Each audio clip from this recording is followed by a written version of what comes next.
Conclusion et transmission. Ces lois ne sont pas opposées, mais classées par niveau de vibration.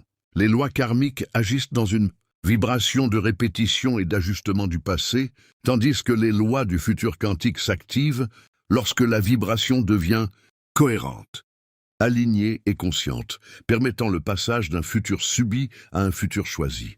Ce n'est donc pas la loi qui change, mais la vibration à laquelle elle opère. Il est important de comprendre ce que l'on appelle aujourd'hui les lois de l'univers.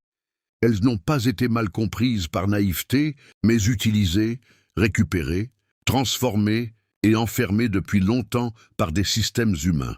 Elles n'appartiennent ni à la religion ni à la spiritualité moderne. Elles relèvent du mystère de la vie, bien antérieur aux dogmes, aux institutions et aux discours.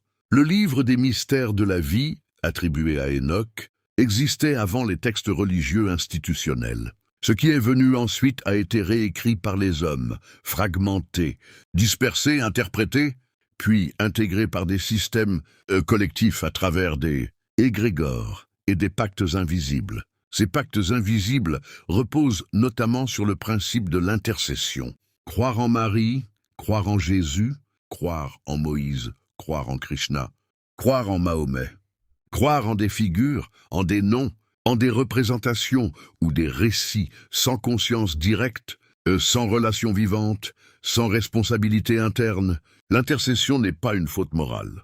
C'est un mécanisme invisible par lequel la responsabilité est déplacée hors de soi. Et tant que cette responsabilité est déplacée, aucune loi de l'univers ne peut agir pleinement. Je ne théorise pas ce que j'ai compris. Je témoigne de ce que j'ai traversé, intégré dans mon corps, même quand ça m'a coûté. Il ne s'agit pas là d'un discours, mais de faits. Regardez les corps, regardez les vies, regardez les maladies des personnes profondément religieuses. Elles prient, croient, se soumettent et pourtant tombent malades, parfois gravement, non pas seulement par vieillesse, mais aussi par effondrement intérieur. Ce n'est pas une accusation, c'est une observation. Et cela pose une question essentielle.